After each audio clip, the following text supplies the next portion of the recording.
Boa noite a todos. É com imenso prazer que eu venho neste lugar falar com os meus futuros colegas de área e falar sobre um assunto que eu amo muito e que todos os dias me gera muito entusiasmo e pertencimento. Queria, a princípio, agradecer a Maria Silvia pelo convite e toda a instituição que me conferiram essa missão de hoje compartilhar com vocês o impacto que nós, professores, podemos ter na vida dos nossos alunos e muito mais do que isso, como que nós podemos crescer e nos aperfeiçoar todos os dias. Então eu começo falando sobre a importância do professor. E é óbvio que nós sabemos que o professor é a base da educação, né? Ele é intimamente ligado com a formação das pessoas, através do seu trabalho. O professor ele pode moldar mentes, corações, ele é capaz de ensinar os seus alunos a perpassar desafios e muito mais do que isso, fazer o seu aluno encontrar a sua máxima potencialidade. Nós, professores, precisamos ser pacientes, dedicados e apaixonados pelo que fazemos. Muitas vezes também precisamos inspirar o nosso aluno a aprender, a buscar sempre, a estar sempre disposto àquele momento do aprendizado. Então, para começar, eu vou falar um pouquinho com vocês sobre os impactos que nós podemos ter na vida dos nossos alunos, mas principalmente os desafios que eu vivenciei e que eu vivencio até os dias de hoje, para que vocês possam entender como eu percebo a minha vida mobilizando outras vidas. E aí, para começar, eu vou me apresentar, porque como educador eu entendo que quando o meu aluno ele faz uma viagem dentro do meu mundo, ele cria uma conexão necessária. Então eu sempre faço essa conexão. E eu queria que vocês conhecessem um pouquinho da minha trajetória, para que vocês também não só criassem essa conexão com a minha vida, com a minha história, mas que as coisas tivessem sentido para vocês. Eu tenho 40 anos, eu sou casada, moro em Itajubi, uma cidade super pequena.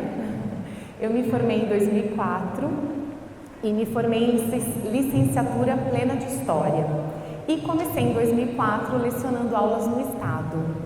E não foi fácil, porque eu comecei substituindo muitas disciplinas, então eu sempre entrava em muitas salas de aula e era um desafio muito grande porque eu não tinha aquela turma como minha, mas eu tinha que me fazer respeitar. Eu falo que foi assim a minha maior escola, onde eu pude aprender demais. E aí logo eu entrei nas escolas particulares e em 2008 eu me efetivei no estado e me mantenho nessas duas escolas, particulares e escola estadual. Então vocês conseguem imaginar que de 2004 até hoje, praticamente 20 anos de educação, eu vi muitas coisas acontecendo dentro da educação. E o aluno que eu encontrei em 2004 não é o mesmo aluno que eu encontro em 2023.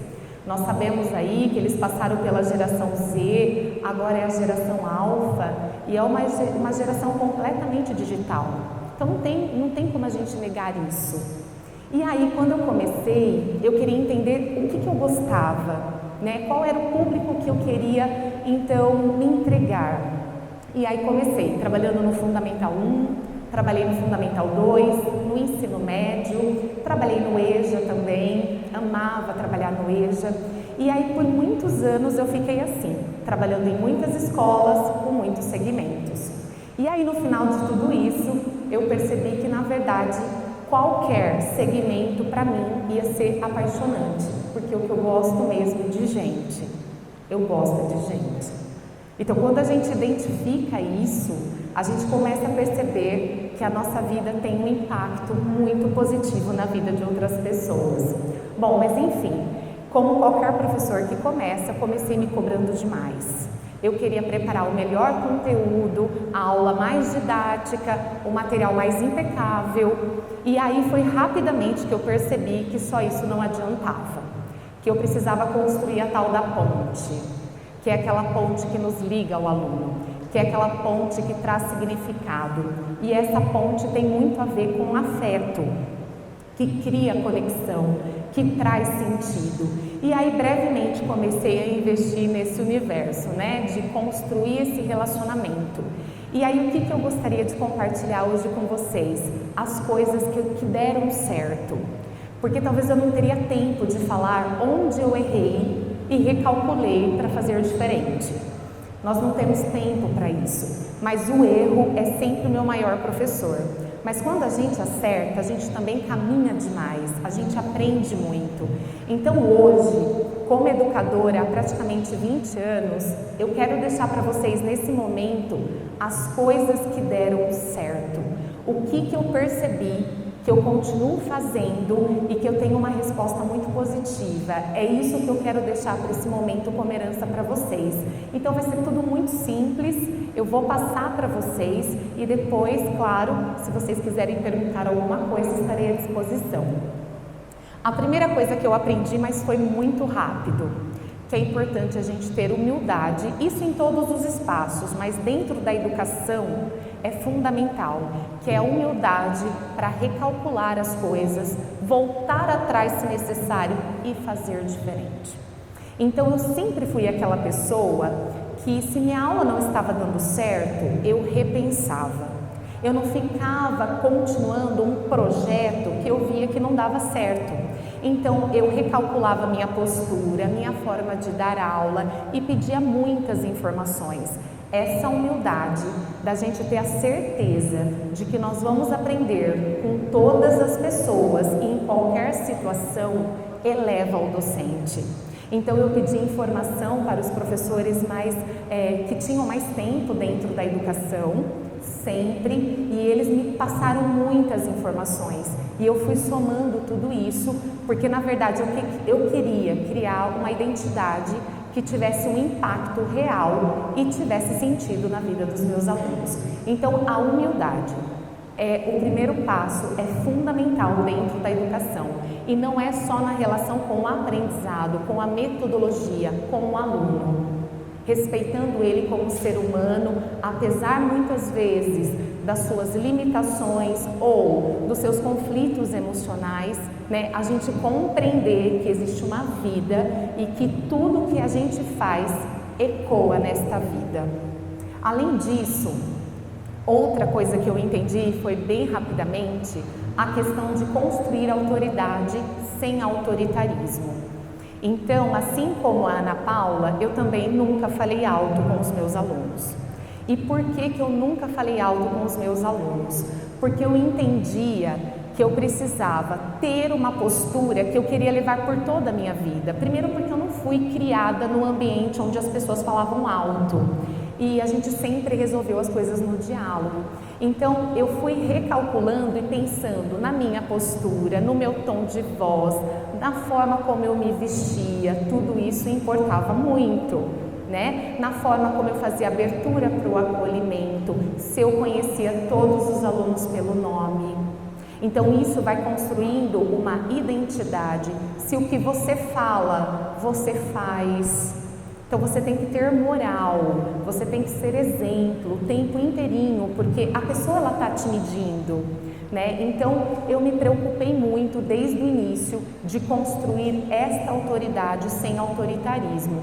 E uma super dica que eu passo para vocês que dá muito certo, que quando a gente entra numa sala mais difícil, nós temos que fazer um contrato didático com eles. O que vem a ser o contrato didático? É conversar, uma conversa franca e dizer para eles o que nós podemos construir aqui dentro, que vai ser melhor para todos nós, o que nós podemos fazer. Olha a humildade. Você neste momento é integrante de todo aquele processo, você não está fora, você também falha. E aí eles começam a construir junto com a gente, falar baixo, todo mundo se respeitar, ter empatia. E como eles estão construindo, eles se sentem pertencentes. E aí eles vão te ajudar em todos os processos. Então tudo que vocês puderem fazer, compartilhando com eles, é o melhor caminho do que trazer algo pronto. Para eles não tem sentido. Então é construir de fato essa autoridade sem autoritarismo. Em 20 anos de profissão, eu nunca coloquei um aluno para fora. Eu não sei o que é isso. porque eu sempre quis ter autoridade. E eu sempre entendi que colocar um aluno para fora era uma perda para mim. Então algo tinha que ser feito. Uma outra questão que eu já mencionei é ensinar pelos exemplos. Então não adianta eu falar para o aluno ser paciente e tolerante se eu não sou paciente e tolerante. Também não adianta falar para os meus alunos lutarem por sonhos, principalmente os alunos do ensino médio, se pelo menos eu não vivo parte do meu sonho. Dizer para eles perpassarem desafios se eu não perpasso os meus. Em outras palavras, eu percebi que a estabilidade de uma sala de aula dependia da minha estabilidade. Então, o professor, ele precisa ser estável. E o que isso significa? Não importa o que estão fazendo, importa o que eu faço com o que estão fazendo. E isso é muito importante. Então, é esta estabilidade que faz o aluno te respeitar e que faz com que você seja um exemplo para ele de tranquilidade, de empatia, de acolhimento. Por exemplo, eu como trabalho projeto de vida, eu gosto muito de falar de saúde integral, porque eu entendo que uma pessoa que não tem saúde mental, ela não tem saúde. E eu tenho que falar de atividade física, porque é a atividade física que na criança e no adolescente vai desenvolver os hormônios do prazer, do bem-estar. Então eu tenho que falar, mas para eu falar, eu tenho que praticar.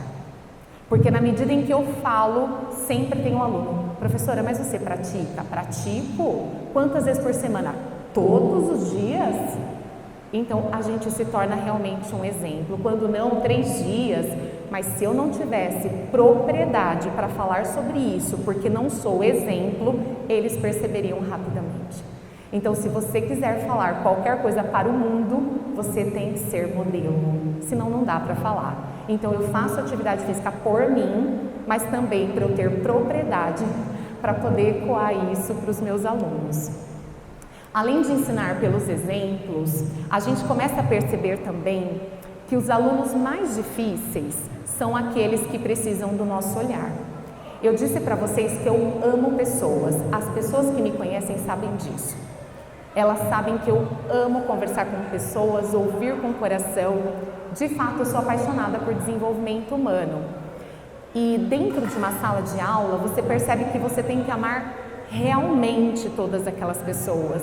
Então, eu sempre entendi que aquele aluno mais indisciplinado, porque hoje vocês vão encontrar muitos comportamentos. Tem um aluno indisciplinado que fala alto e não produz. Tem um aluno indisciplinado onde predomina o silêncio e ele não produz.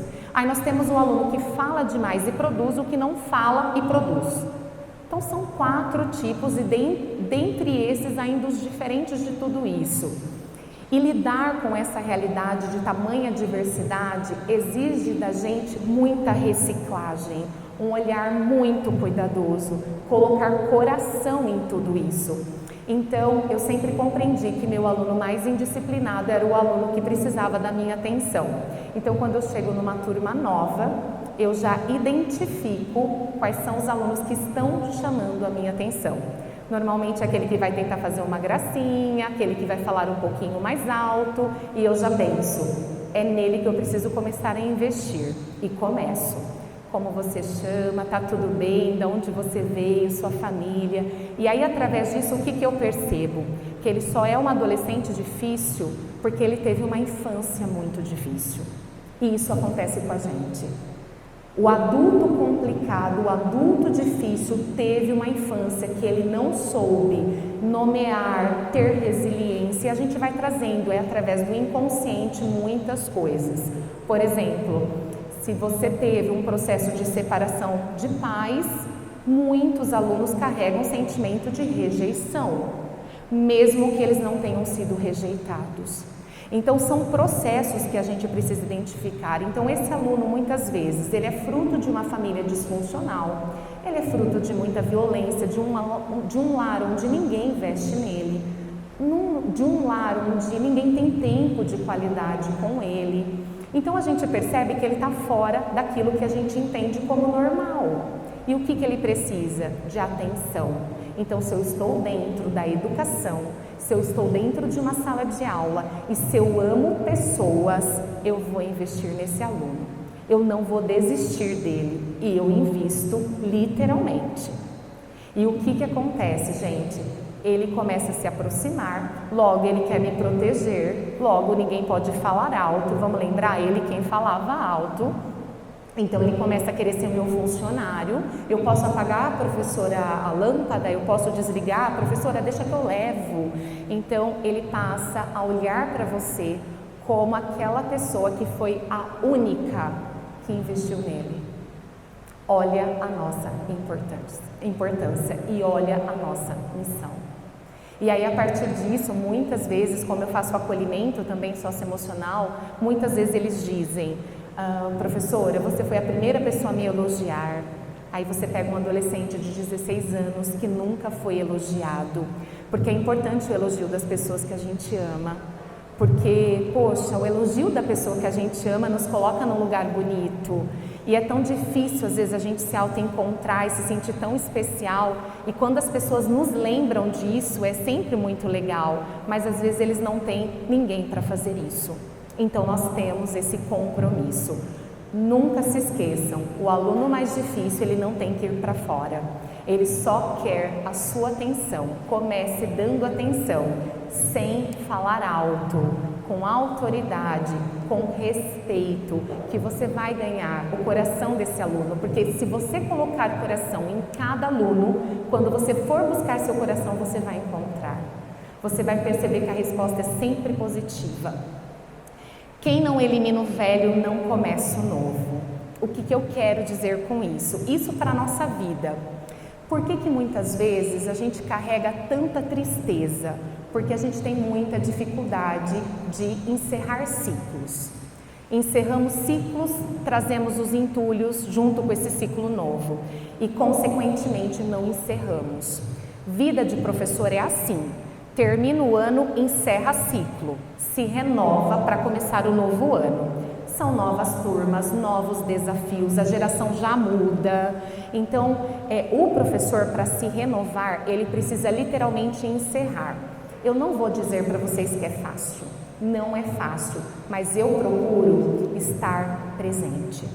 Sentido de presença, porque é esse sentido de presença que me conecta ao aluno. Na sala de aula, só se a gente estiver fazendo um trabalho pedagógico necessário com tecnologia, eu não pego meu celular, porque o celular nos tira da presença. Se vocês perceberem, vocês pegaram o celular, vocês não estão mais aqui. Sentido de presença, eles percebem tudo isso. E nós precisamos ter saúde emocional e estarmos nos lugares onde nós estamos. Do contrário, nós temos ansiedade, o foco já está em casa, que tem que chegar, amanhã trabalha cedo. Não, é aproveitar este momento. Tá tudo bem agora. Então é aproveitar o agora, então eu foco muito no agora. O ciclo se encerrou, ano novo. O que não foi bom eu tiro, o que eu quero me desafiar eu entro, porque eu sou muito ousada. E eu acho que isso é muito importante. Eu não estou dizendo que eu sou sempre corajosa. Eu tenho medo, mas eu vou com medo. Eu às vezes não tenho coragem, mas eu vou sem coragem. Eu simplesmente vou. Porque aí, na medida em que vocês forem lidando com a educação, no meu caso, eu encontrei a minha missão.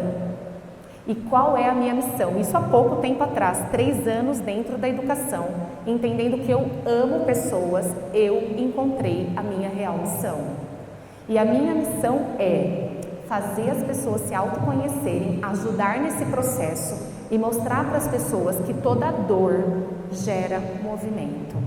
Tudo aquilo que nós passamos, tudo aquilo que foi muito difícil, pode nos colocar num lugar melhor e mais bonito. Tudo é a forma como a gente olha. Eu, particularmente, sou fruto das minhas cicatrizes, de tudo que eu vivi. E é interessante porque, assim como a Ana Paula, é a primeira vez que eu estou fazendo uma palestra numa faculdade. E vocês vocês podem imaginar, não, mas ela não deve ter tido medo. Tive, mas eu não ouvi o meu medo, porque nós somos muito maiores do que a nossa mente. Nós não somos a nossa mente. Então eu aprendi a questionar a minha mente e nada me segura. A partir do momento que você tem um propósito, você simplesmente vai. E no meu caso foi uma questão muito divina mesmo. É como se Deus falasse comigo e eu entendesse que eu estou no lugar certo. E é por isso que eu vou continuar até eu morrer exercendo o meu propósito. E hoje perpasso os muros da escola, né? Porque muitas vezes eu entro em outros espaços também. Uma outra questão que eu queria abordar sobre tudo isso que eu já venho falando é que excesso de passado é depressão e excesso de futuro, ansiedade. Percebam que não há sentido de presença, ninguém está aqui. Então, toda pessoa que deprime demais, pode ser por questões biológicas? Pode, mas pode ser maus hábitos também, uma vida errada. Pode ser muitas vezes querer se encontrar no passado, você não está mais lá. Então quando a gente tenta voltar para resolver as coisas, a gente deprime. Podem perceber, às vezes vocês estão bem, mas quando vocês voltam para o passado, a coisa começa a pegar. Então, gente, a gente tem que olhar para o passado para trazer só os aprendizados. Nós vamos nos encontrar no presente. É estando no presente que a gente tem mais flexibilidade cognitiva para a gente fazer boas escolhas e levar a vida com mais leveza. Dá tempo de treinar? Dá. Dá para trabalhar? Dá. Dá para estudar? Dá. O maior problema é que a gente fica com uma mente muito ansiosa. E o que é a ansiedade? O Brasil é o país mais ansioso do mundo. A ansiedade é um excesso de futuro que você não tem o mínimo controle e é uma ideia de que no futuro as coisas não vão dar certo. Porque a ansiedade é uma ânsia incapacitante. Eu não vou dar conta, eu não vou conseguir. Vocês devem sentir isso diariamente. Não vou dar conta. E esse pensamento ansioso gera o que no nosso corpo? Disfunções. Vocês percebem na respiração, vocês percebem na forma como vocês conduzem as dores no corpo. Então, em outras palavras, quando a gente fala de saúde integral, o que eu estou dizendo e é o que eu mais trabalho nos meus alunos? Tudo que eu penso, tudo que eu falo, tudo que eu faço, não só diz quem eu sou, como interfere nas minhas células. Então, as minhas células ouvem. Não existe mente vazia. Ou ela é positiva ou ela é negativa. E uma mente negativa, ela produz hormônios do desprazer, como o cortisol. E aí a gente vive um fracasso sem estarmos no fracasso. Daí ser tão sério, vocês questionarem a mente, porque como eu já disse, nós somos muito maiores do que ela. Entendem, gente? É esse processo que é fundamental, a gente sair dessa esfera e estarmos no agora, vivenciando mesmo agora.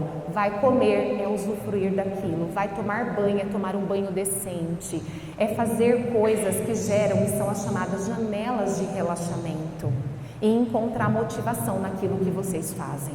Encontrar sentido, porque se não tiver sentido, a vida vai ficar muito difícil para vocês. Então vocês não podem se enganar.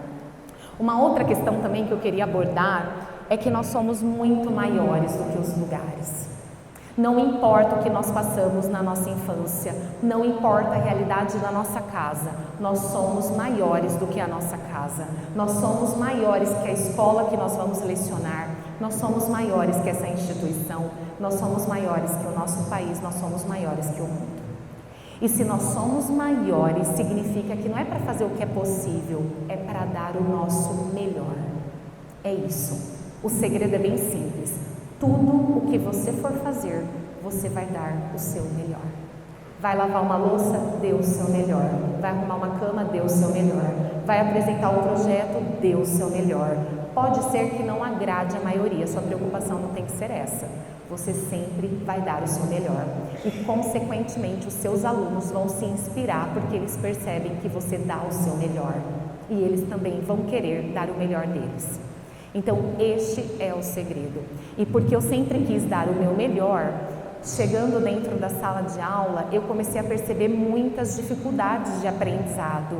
E, inicialmente, eu não entendia aqueles processos, mas eu queria entender. Não existe nada que aconteça que a gente não pode solucionar, a não ser a morte. Eu queria entender. E aí, para isso, eu fui me especializar. Então, eu me formei em História, mas fui fazer Pedagogia, porque eu tinha um aluno que, por conta de um problema familiar, não tinha sido alfabetizado. Eu queria alfabetizar ele. Em algum momento da minha aula, eu ia investir nele. Não que eu tivesse necessariamente aquela responsabilidade, mas eu queria ser luz na vida daquela criança ou daquele adolescente. E isso é mais comum do que vocês imaginam. Fiz Pedagogia, amei fazer Pedagogia. Foi um privilégio. E aí depois fui me especializando. Fiz a psicopedagogia para entender os problemas de aprendizagem. Então hoje para mim fica muito fácil diagnosticar.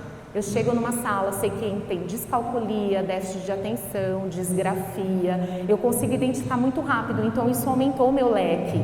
Minha aula fica mais produtiva porque eu invisto no meu aluno que tem dificuldade e eu sei como fazer essa intervenção. Então me ajudou bastante. E não parei por aí, hoje eu curso neurociência, que é uma ciência que estuda como o sistema nervoso tem impacto nas nossas atitudes, porque eu ainda quero mais. Não só me autoconhecer e me ajudar, como também ajudar as pessoas que eu me relaciono direta ou indiretamente. Então a neurociência tem me trazido respostas muito importantes. Percebam que o professor não para de estudar.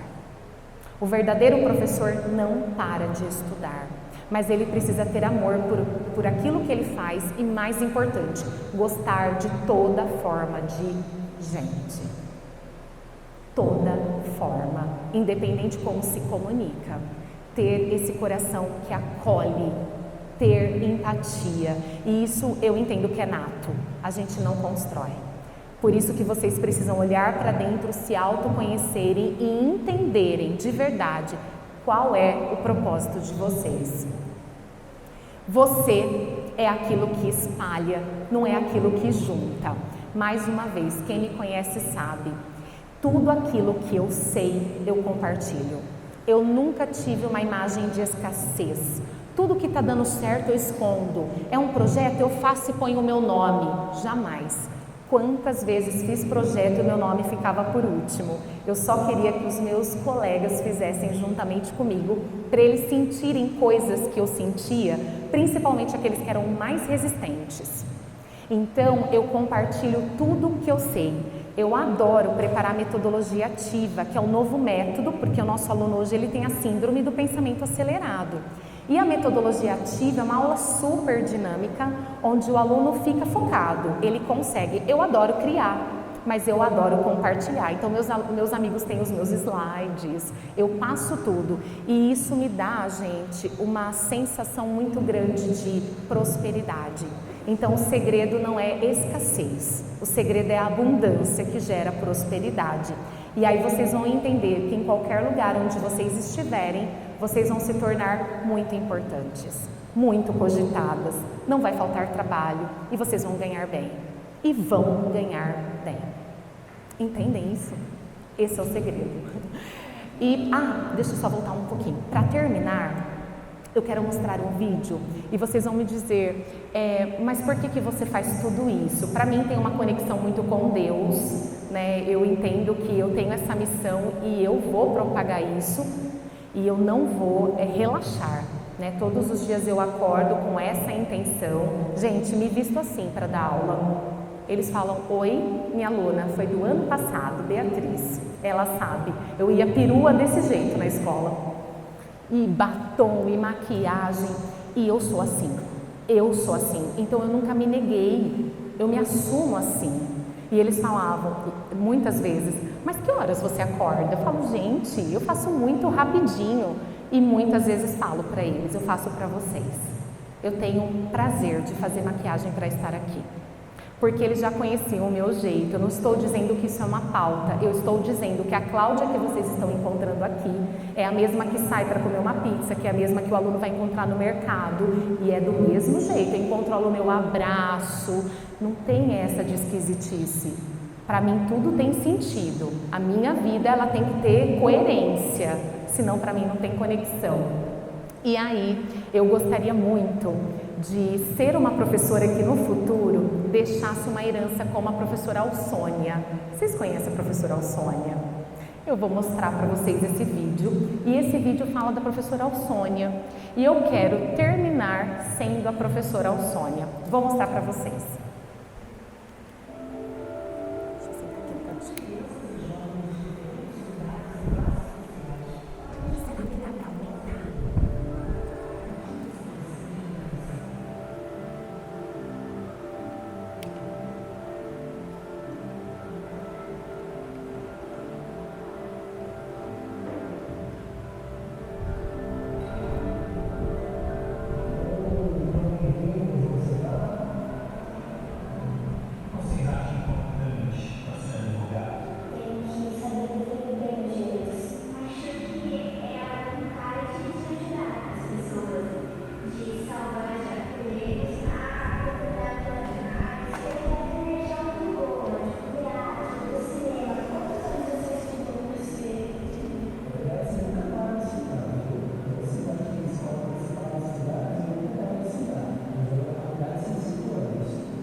agora é um momento lindo para as professoras de vocês levantarem e vocês aplaudirem, porque um dia vocês também serão aplaudidas.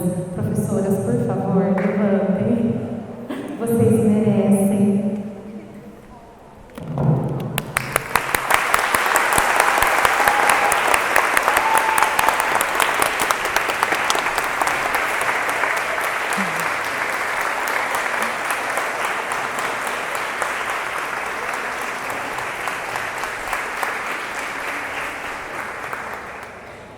E só para concluir, deixa eu ver se vai mudar aqui.